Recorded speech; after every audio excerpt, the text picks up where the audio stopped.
You know, the learning of a new song is sometimes not the easiest thing or not the most enjoyable thing, but once you've learned it, then it's really fantastic.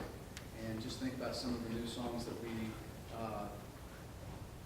used to not know, but now we know, like one of David's favorite was The Greatest Commands. That was at one point new to us, and now we can pretty much sing it by heart. So thank you for being able to do that and willing to learn. Okay, so we're going to talk a little bit about the Dominican Republic trip, and I've got several of the guys who have volunteered to talk about a certain aspect of the trip, and rather than do a bunch of the slides and try to explain this was when and this was here and this was that day and this was we're going to show some slides at the end. It's just a conglomeration of the events that took place. But hopefully, as you're paying attention to what we did and the things that we accomplished, as we explain those things, you'll see at the end the slide and go, okay, that's what they were talking about on that. So I'm going to begin and just give you a basic rundown of what we did, and then we're going to have Harrison Foster come up and he's going to talk about some of the trip comparisons, other mission trips that he's been on versus this trip and how they compared the differences. And I think that's a neat angle to take because it just is. I could go on about why I think that's neat, but it's irrelevant. Will Day is going to talk about some of the cultural impacts that he experienced in some of the relationships. And by the way, the DR, the Dominican Republic, that culture there is, relationships are everything to them. And they don't care about time. If you're on your way to work and somebody stops you at the corner, you're going to talk until you're done talking. And if you're late to work, it doesn't really matter there. And so that's kind of a neat thing to experience. And then Brandon Bonner is going to talk about one of the days we spent on Prayer Mountain, or half a day, which is, for a lot of the college students that we take, one of the most emotional, moving, eye-opening experiences. And that, for me, as a campus minister, is something I really enjoy, watching some of those life-changing moments and transformations take place. And then Greg Howell's going to wrap things up. He's going to talk a little bit about the community day and all that was involved in that, or core pieces of it. So those are the guys who are going to talk tonight. So let me just give you a kind of a rundown of what we did to try to package it up for you. On Friday, we arrived in the DR and we spent the day that night as we got in Santiago. Normally what we do is when we get there, they'll have a bus ready for us and we'll make the 3-hour trip from Santiago to Rio San Juan. We didn't do that this year, and I don't think they're going to plan to do that in future years, because normally our flight gets there at night. And then that drive from Santiago to Rio San Juan is not a safe drive because it's over some pretty serious mountains and terrain, and doing it at night, doing it in the daytime is scary. Doing it at night with a Dominican driver on a bus with 18, 19 people, no way. So I'm glad that was one of the changes that Manna did. They kept us put in Santiago. So we stayed the night there. Saturday we got up, and in Santiago they have this huge monument. It kind of looks like the Washington Monument in D.C., just a tall, slender, and they have the leaders, statues of the leaders from Santiago, the kind of the forefathers, the founding fathers rather of the island. And so we met up with the Harding group there, and they put together this really interesting panel. We had 4 of our college students and 4 of the Harding students, and then they used 4 of the college students in Santiago who were graduates from the Manna Christian School, went all the way through, graduated high school, and then made that 3.5-hour trip to Santiago. And what they did is they had a panel discussion. They asked questions about the difficulties of being a college student. What they found out was we share a lot of similarities with them. The same problems that the Santiago college students face are the same problems that we college students face in America. So it was neat to have that panel discussion with everybody listening to those who were leading the discussion groups. So, and then Saturday night, Saturday evening, we traveled to to Rio San Juan. Sunday, we had Introduction to Manna, kind of an orientation, if you will. And that was in the morning. And then the afternoon, we traveled to the children's home in Bobita. That's where Brenna was one of the teachers there for a year and a half or 2 years, and taught at the high school level there. They have the children's home, which is for the orphans, and then just down the road they have the school. And so we spent the rest of the day there in Bobita. We worshiped with them.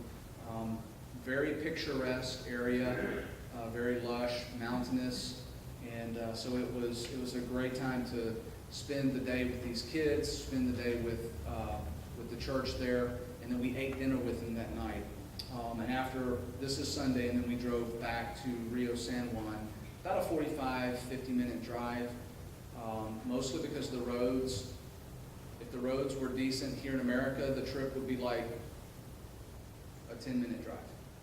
But it took about 45 minutes to an hour to get there. And Aubrey's not here. Aubrey made us sing on this bus the whole way back, and it's one of those open military-style buses where the drivers are in the cabin, but we're all in the back with leaves slapping us, and so we sang the whole way back, which was good. Monday, we went to some of the public school in Rio San Juan. We taught some songs to the kids there. That was very enjoyable. And that afternoon, our group went on a scavenger hunt in Rio San Juan.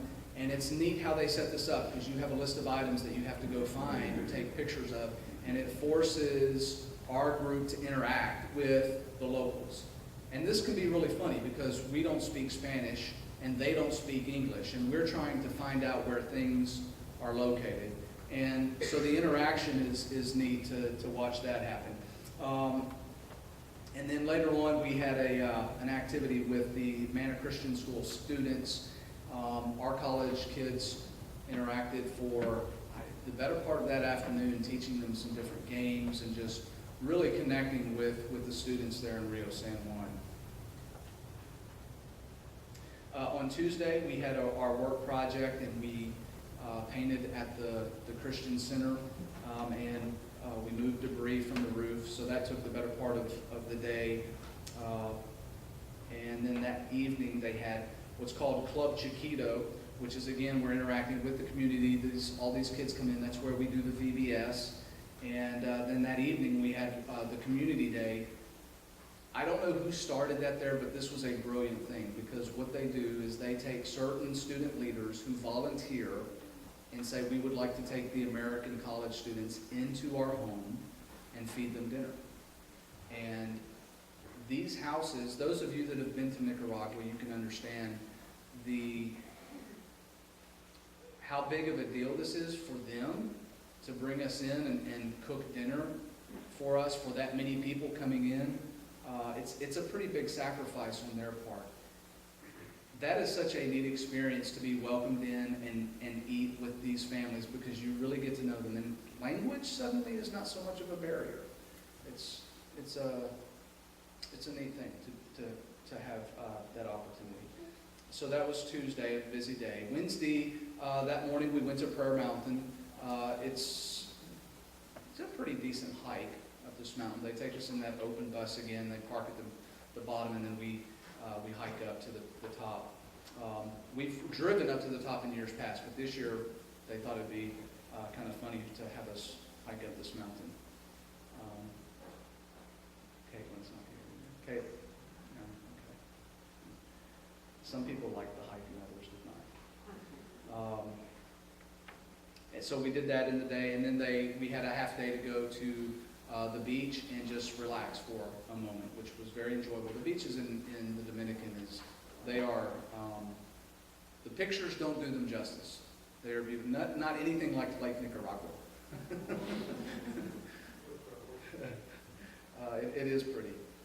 Thursday, we were back on the bus traveling to Santiago, because our flight left out early on Friday morning. So again, we're trying to avoid that nighttime travel over the mountain. That did give us an opportunity to reconnect with the college students in Santiago, and they have a girls' home and a guys' home, and that's where Brenna works now, and so she works with the girls, along with some of the other missionaries there. And some of the things that they do are very similar to the Student Center. They have events, and they get together, and they live there, and they do their work there. So we got to have some devotionals and some time that we spent with them. And then Friday morning, we departed. So that was our schedule. It was packed. We did a lot of stuff. And so that leads into Harrison. You're going to talk, and then Will, and then Brandon, and then Greg. And then after they finish talking, there's about a 3-4 minute slideshow that's got some of the pictures that you'll hear them talk about a little bit more.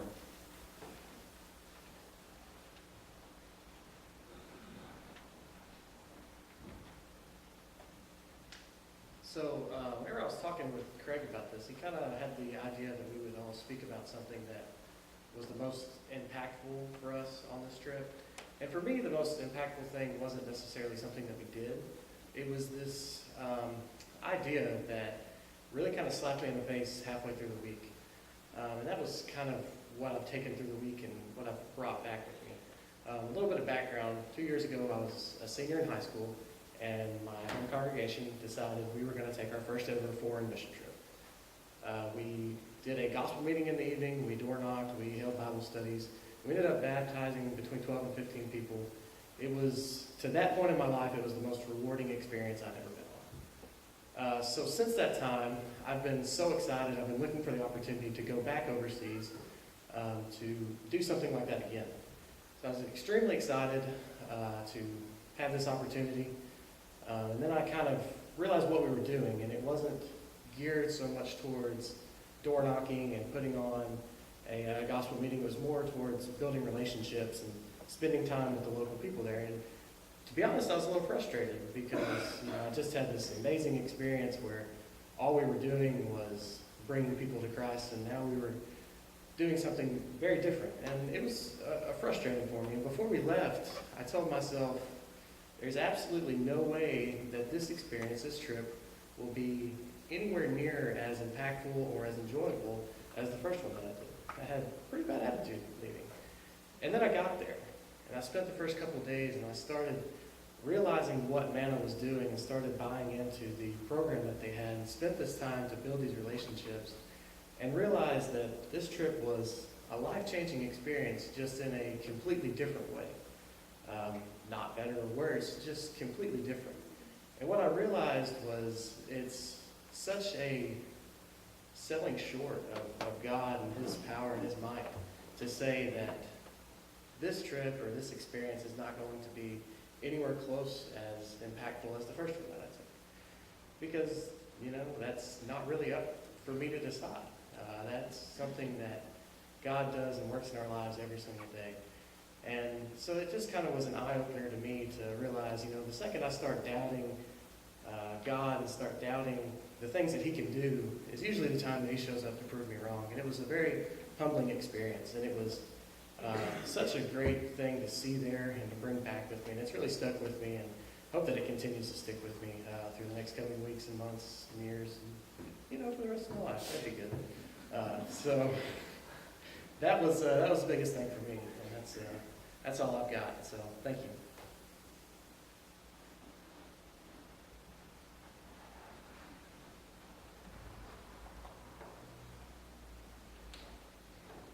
One of my favorite things about the mission trips that I've been on, first to Nicaragua last summer and just now to the Dominican, is that we get to live at least a little bit like the locals do, in terms of living right there in their community,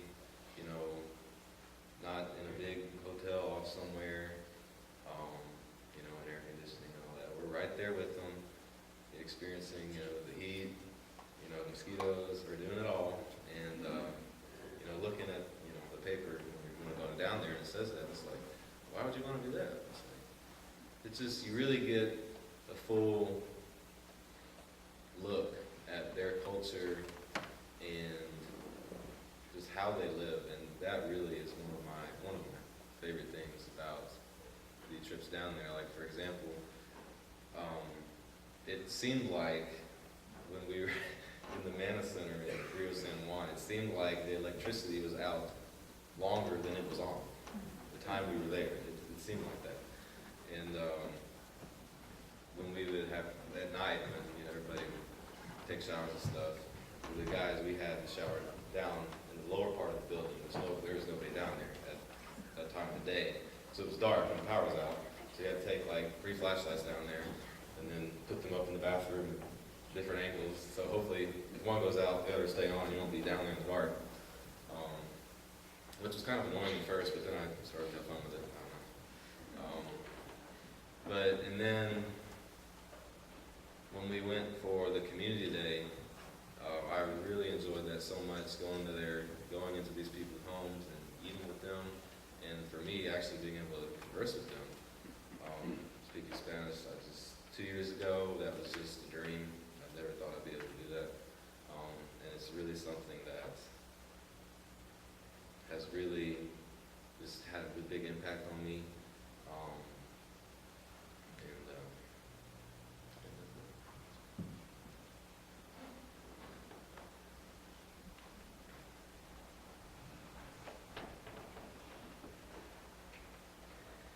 So Prayer Mountain,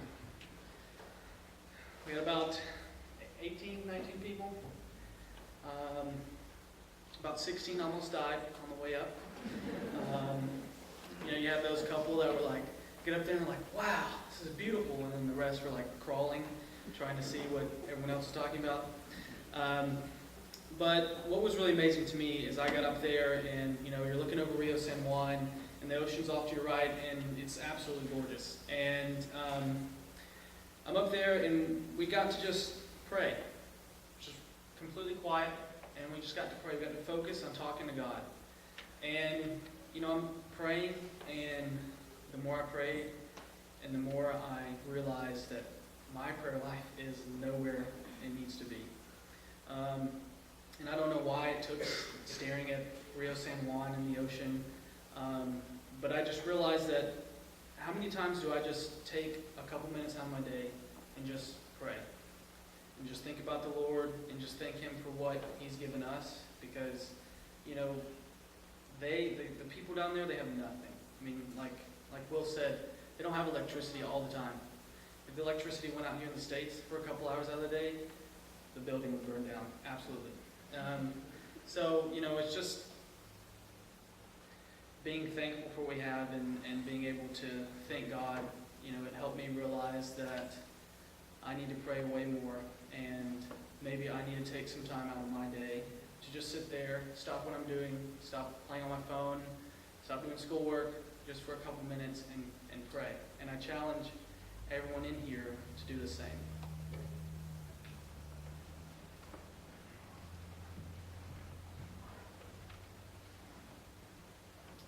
So, community night.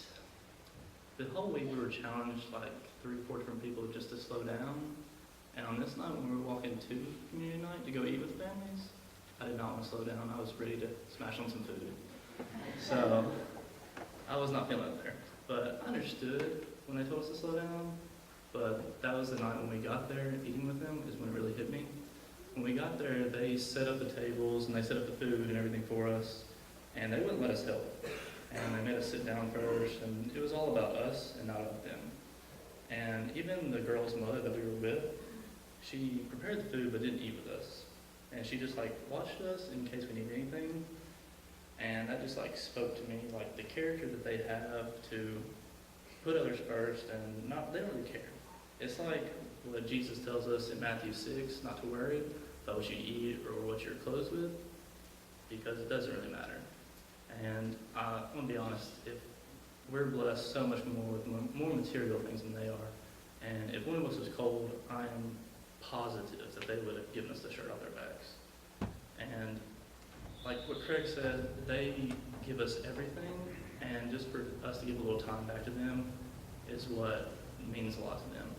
And we go on these mission trips with the intent of changing how they live, but the Dominicans showed us every day how we can improve how we live our lives. And that's what spoke to me the most.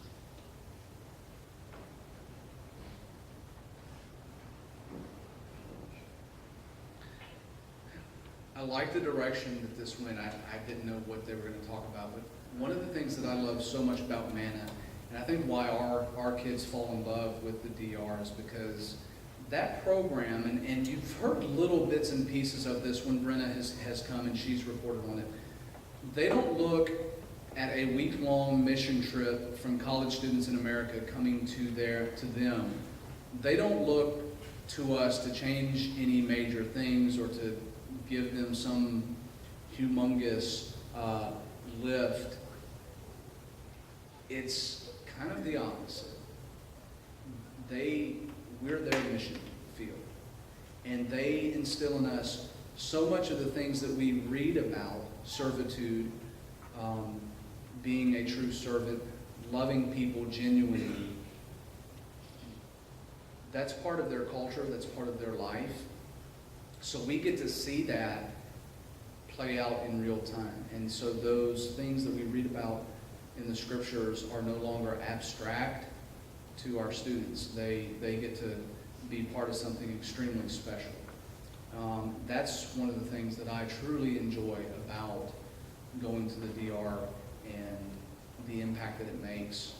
When I say life-changing, it truly is life-changing for some of our students, to see the way that being the humble servant and living that out and caring about us so much, what they want us to do is take a piece of that and bring that back into the American culture, where we do slow down and we love people and we serve people and we try to mirror Jesus Christ and how he lived his life here in the United States. And I gotta tell you, there's some places in this world they do a much better job at that, and I think it's because maybe they don't have all of the distractions that get in our way, that take up our time, that we feel like we just have to spend time doing this or watching TV or all of the things that are a distraction for us. So I appreciate the guys that spoke, and we've got a brief slideshow, and then after the slideshow, I want the group, everybody that's here, to come up here, and then any questions that you all might have, we'll just have an open discussion because we've got another 10 minutes or so left. So, Parker, why don't you go ahead and